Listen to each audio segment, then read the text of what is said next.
What's up, everybody? So I wanted to make this a live video so I could get some Q&A in here for stuff that I'm not thinking about while I do it.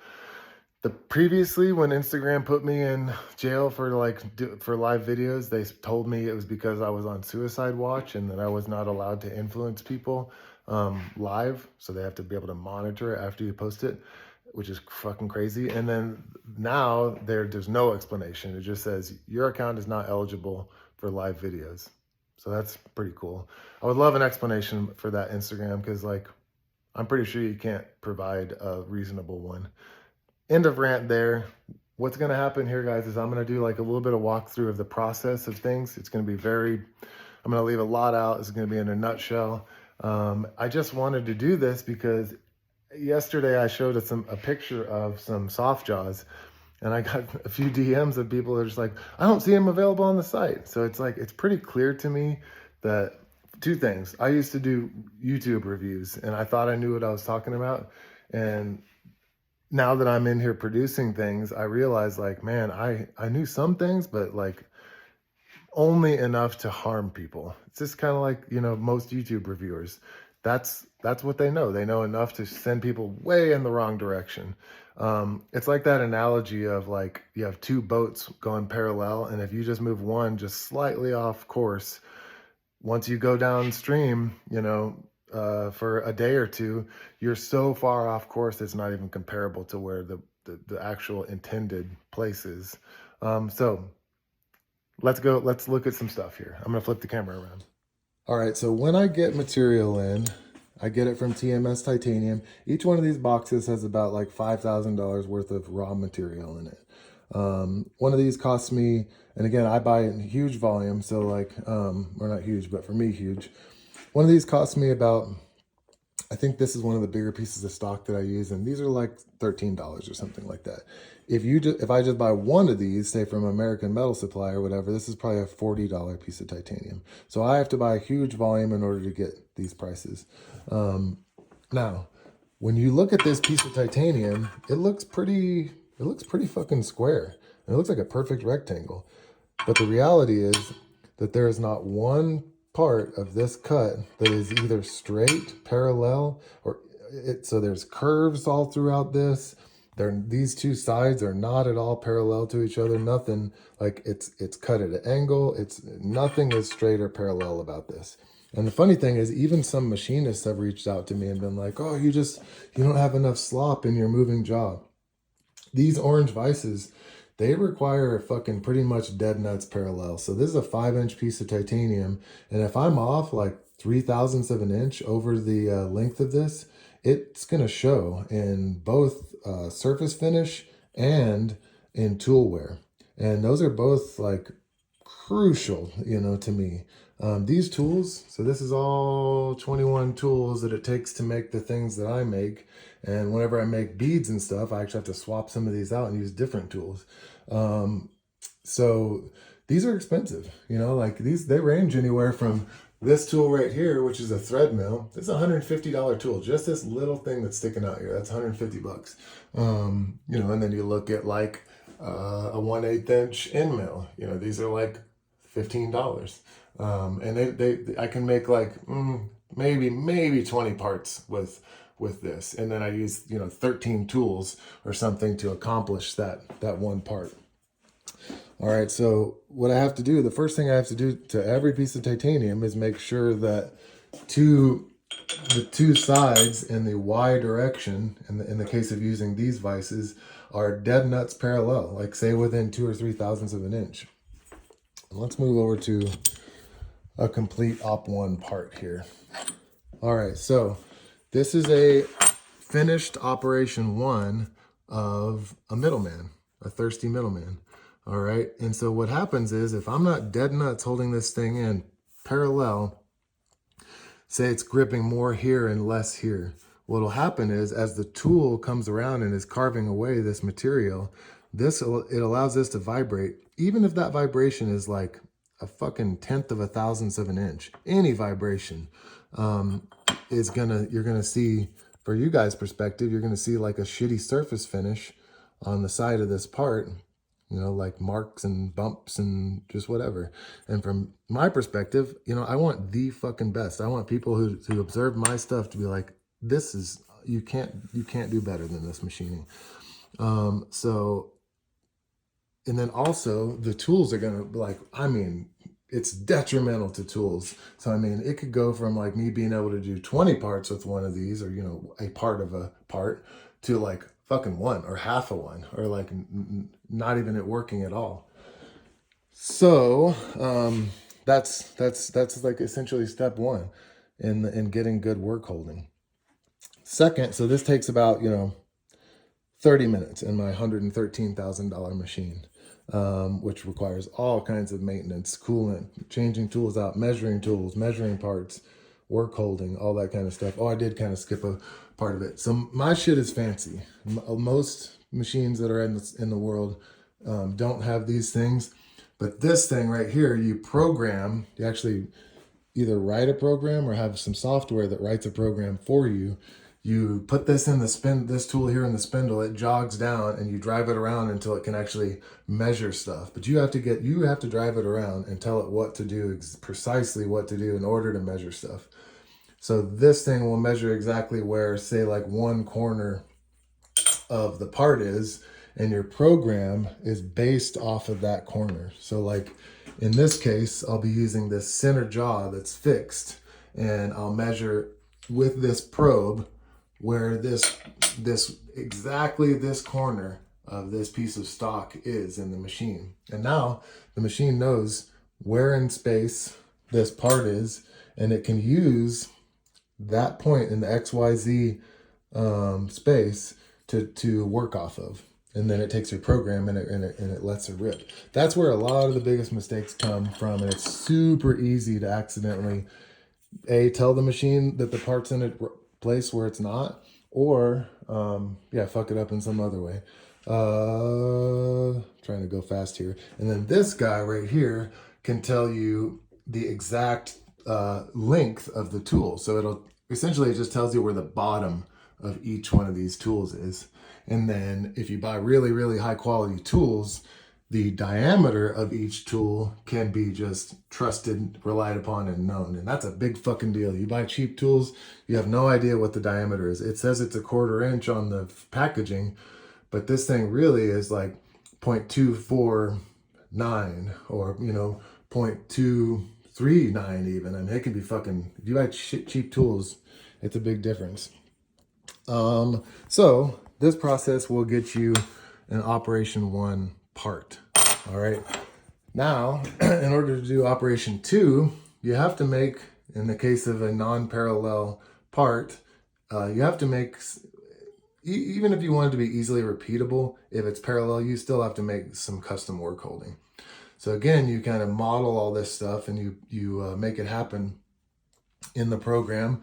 You use this probe to find area of the part on a fixed surface. So like this part moves, you can't do it here, you have to do it here because this part is fixed. And then you can tell the machine, based off of this corner, very precisely off of this corner, where all this stuff is. And then you can actually flip it over, and based on your program that you create in the computer over here again, where to do all this. Even given all that, it's not usually likely that this will come out perfect. Usually you're gonna have to fuck around with the working coordinates and really dial it in. Especially like after you make like a couple thousand parts with this or whatever, it's not gonna be in spec. That's not a big deal because you can move it around. So your first part, you'll fucking trash making that happen. And then hopefully you can make it repeatable once you change all that. So again, this is very time consuming to start your run with. Very time consuming to start your run with. And this is why I want to make like 100 parts after I get that set up. And even then I'm still having to check. I check, you know, at least like every 5 parts. I'm measuring everything, checking, make sure the clips fit, making sure the tools are still the same diameter. Because as you use one of these tools, you're not just cutting away the material, you're wearing down this tool. So the tool becomes smaller and smaller diameter as you use it. And you got to fucking monitor all this. And even worse, like you have automatic tool changing. You can, like, say I'm cutting away, you start with your most durable tool and your biggest surface to remove the most material, and then you can move down the stream here and use smaller tools to get in all the little nooks and crannies. And blending those in is a motherfucker too. But what happens is, say I break this 1/4-inch tool and the machine doesn't fucking know. It has no idea you just broke that tool. And now it'll just come along and go, oh, I can get in the smaller cranny, or I can finish, or I can do this, I can do that. And it'll just break this tool, then it'll break that tool and break that one and break that one and break that one. So I've learned to program in tool break detection. So after I use this 1/4-inch tool, I'll actually go down, boop, touch this off and make sure it's still there. And then if it goes, oh shit, there's nothing happening, then now it knows I broke that tool and it'll stop. And that happens occasionally. This is long, it's complicated. I'm leaving all kinds of stuff out. All right, so let's say I got this perfect part now, and this is fucking dead nuts. I can, again, I'm in a machine fucking, like right now I'm getting ready to do Princess Buttercups. They're a bitch to make. I don't like making them, but again, I'm sacrificing my own time, effort, and productivity to make these happen. Just because I fucking want you guys to have them. But so let's say I have this finished part. Now what I have to do is, see if we can get a better look at it here. Now what I have to do is, it's pretty damn nice, you know, but you can see there's some tool marks, there's some machine marks in here. I don't love the way this looks, personally. I want this to be sexier. I want this fucking thing to look just like my model in the computer. I want this to look like a rendering. So I don't want to see all these like little machine marks and all that kind of stuff. So, and also titanium is ridiculously easy to scratch. Let's see. It's not, so you can see, I just barely kind of touched that and I got a scratch in it.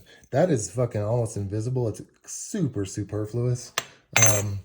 But I don't like that. I want my stuff to be able to look sexy for you guys as you use it and as it travels with you through your life.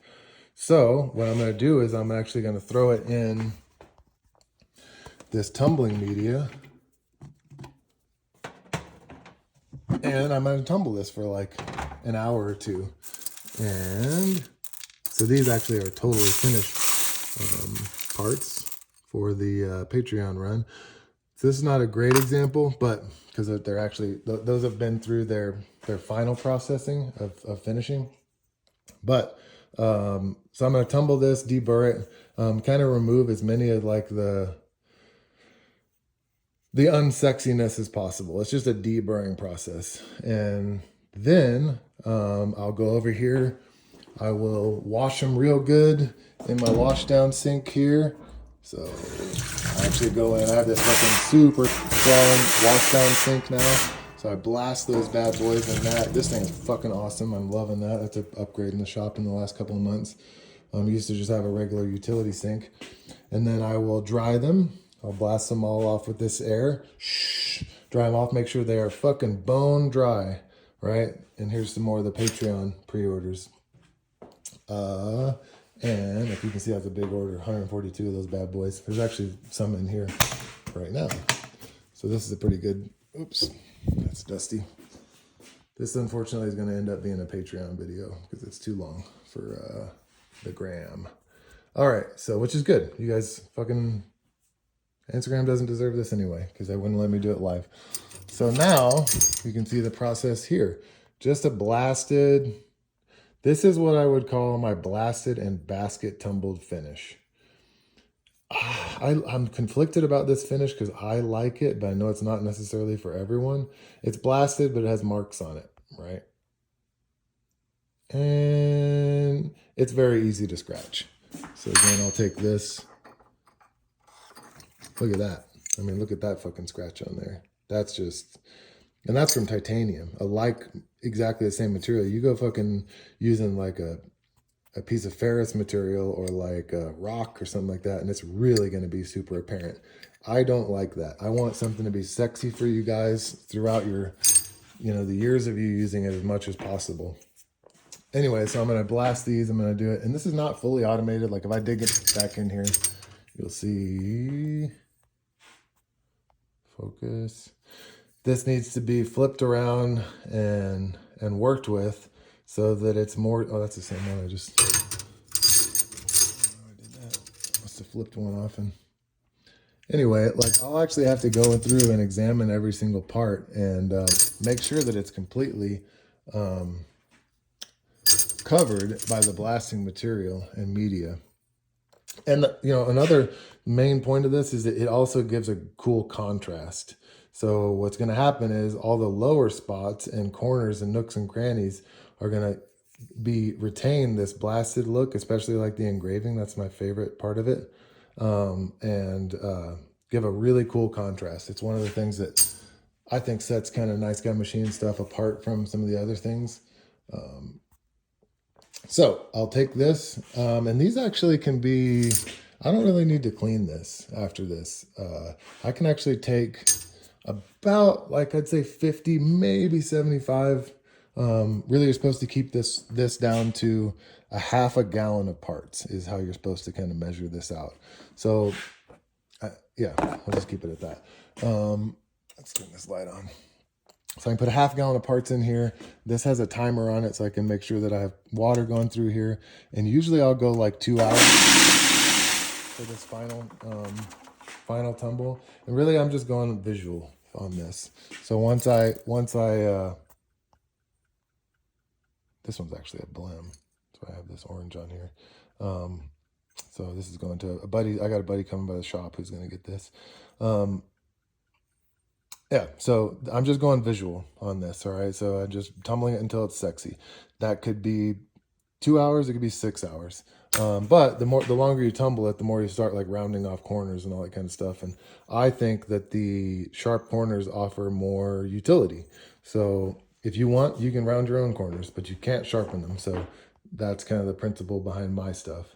And like you can see with the middleman, I really love this feature too. I actually leave the bottom of it. That's a 5, you can see there's a little bit of glint coming off there. That's a 5/1000th of an inch chamfer on there, which is almost invisible.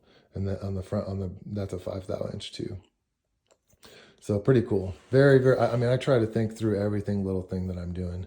All right, so now let's say we call this a finished part. Now what I'm going to do, so this, I haven't even done pocket clips. So the pocket clips are part of this too. And I just machine, anytime I have free time, I machine the fuck out of pocket clips. I'm going to spare you of my R&D process for like designing and my ideas behind pocket clips on this video. But the pocket clips just I used to blast them, but I find that I get a better usable life out of the surface finish of pocket clips if I just tumble the fuck out of them, no blast. That way, if I scratch this, I have a bright finish scratched with a bright finish, just surface finish. I don't need the contrast that I get, you know, from the multi-process finishing here. So this is not one of the Patreon ones, it turns out, because it's just a flat surface, so it doesn't matter. It doesn't need that contrast. Anyway, so now I go through and I fit pocket clips. And my idea for these pocket clips is I'm actually going to kind of switch this. My idea is I have a nominal, kind of a middle ground where I want these pocket clips to fit. I want it to be secure, but not too secure. I want it to be removable so you can adjust it. Sorry about the fucking crazy camera work. This one actually is basically a dead nuts fit. If I can get it.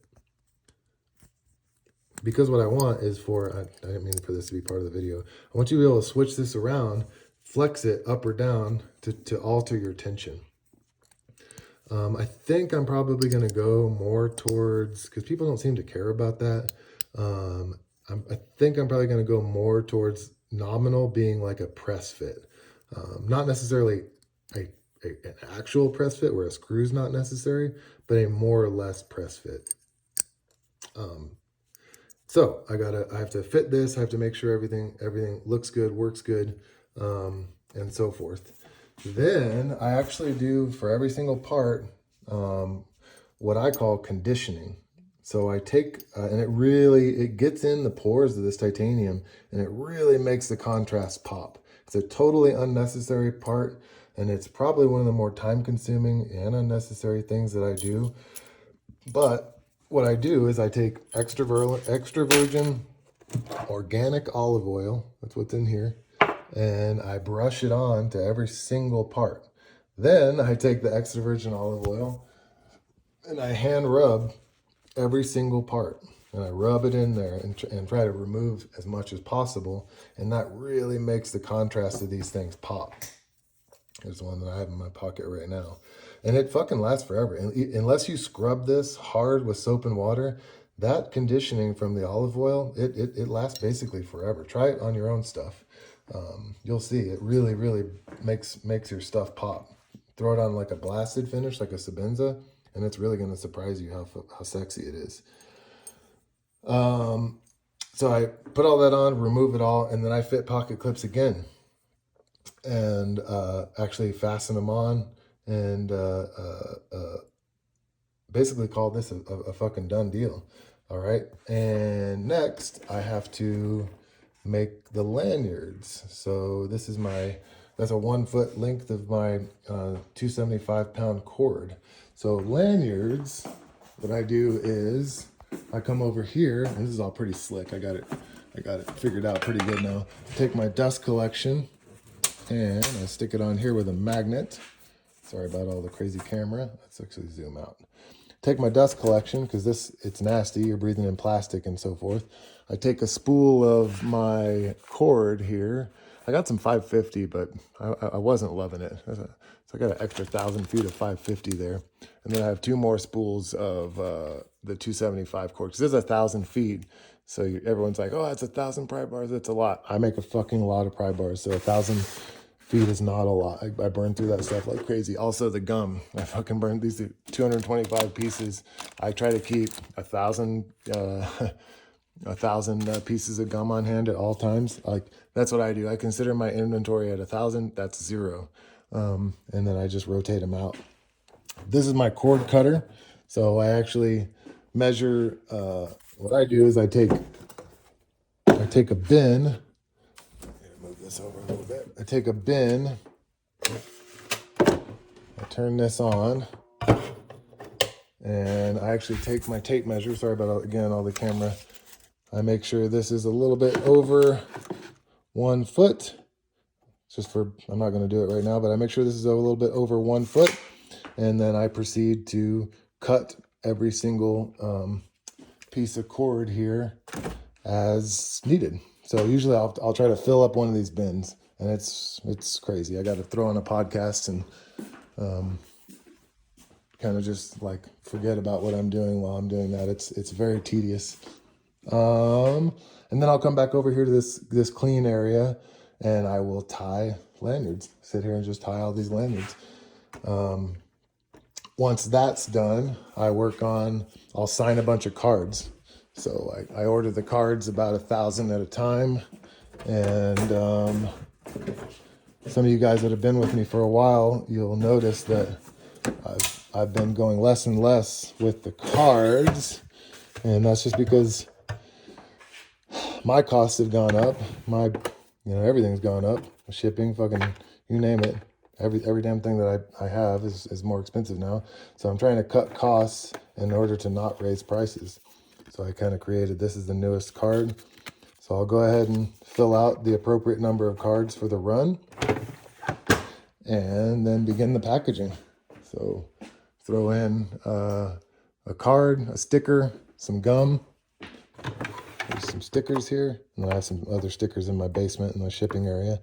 And then the packaging's done. I'll package all of them up, and then the following day I will ship those.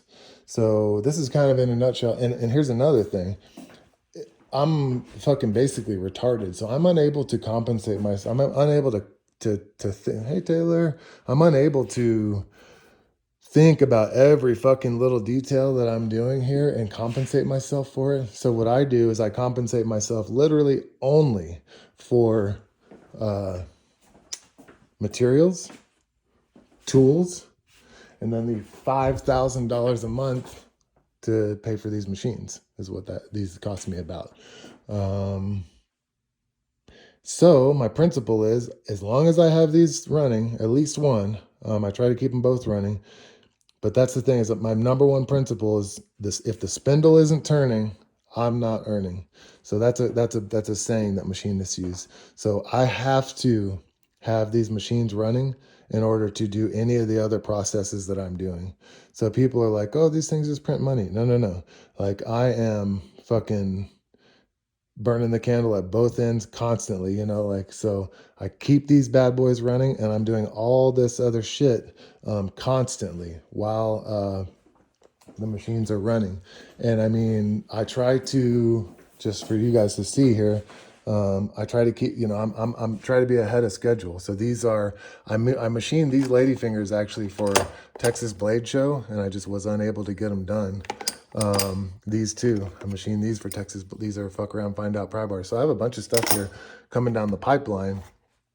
And I try to stay ahead of it. So that way I always, like, I don't ever want to find myself in a situation where I'm ahead of the machines. The machines need to be ahead of me in order for this whole thing to work. I'm gonna flip the camera around. So I don't know if that seems complicated or not. And in a nutshell, I'm just not realizing, since I'm posting this on fucking Patreon instead of Instagram, that the vertical orientation is going to be not ideal. But anyway, I hope this was informal, good information for you guys. Sorry, we're about to go to the dog park, so I'm running late on that. But so Mrs. Nice Guy is going to be not pleased about this video taking so long. But I just wanted to kind of show you guys that, like, there's no pushing the green button and walking away. Because I just was really so surprised that, like, I post a picture of a fixture and people are like, where are they? They must be done, you know? It's like, I think people just have this idea in their mind that, like, you push the button and, like, a totally finished, in the package item pops out, or that, like, somebody else is doing that, or that it just happened somehow. This whole thing is fucking wild, I'll tell you that. Like, it's I had no idea that it would be this crazy, that it would be this involved, that it'd be this difficult. And most of these things I took for granted myself. That's one of the reasons why I really want to do the series of videos where a maker reviews reviewers. Because it's just like, the idea that these reviewers, even if they've been to somebody's shop 50 times, you know, like, you have no clue, like, what's involved. Like, you have so little of a clue that your opinion is in fact harmful. So anyway, palabra tu madre. Thank you guys for watching. I know this is a long video. Let me know if you like this video. Let me know if you have any questions, comments, concerns, smart remarks. And fuck yeah.